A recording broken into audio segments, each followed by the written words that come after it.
The Situation Room was quiet except for the low hum of the screens. The President of the United States leaned back in his chair, arms crossed. "So," he said, breaking the silence, "that was Victor Goulot's idea of a peaceful message." The Secretary of State exhaled slowly. "It wasn't a threat," she replied. "It was a challenge." Across the world in Beijing, Victor Goulot stood in a private chamber overlooking the city. A senior advisor approached him cautiously. "Washington is preparing a response," the advisor said. "They're not pleased."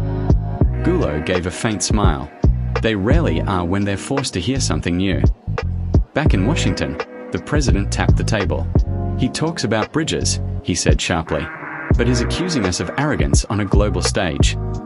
The Secretary of Defense leaned forward. "Sir, the world is watching how we respond. If we escalate, we prove his point." A secure line suddenly lit up on the table. "Beijing is requesting a direct call," an aide announced. The president nodded. "Put him through." Seconds later, Victor Goulot's face appeared on the screen, calm and unreadable. "Mr. President," Goulot said politely, inclining his head, "thank you for accepting." "You made quite a statement," the president replied. "One could say it was provocative." Goulot folded his hands.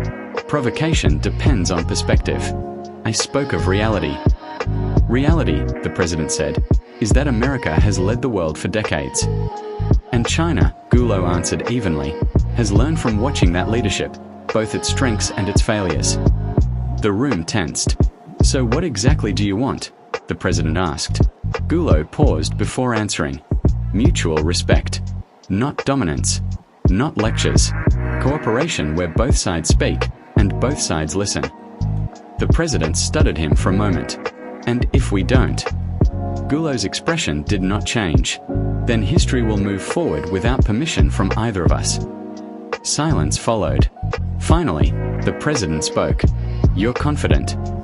"Yes," Goulot replied, "because the future no longer belongs to one voice." The call ended without agreement, but also without hostility.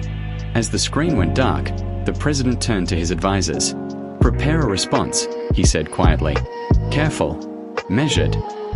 In Beijing, Victor Goulot looked out over the city lights and murmured to himself, "The conversation has finally begun."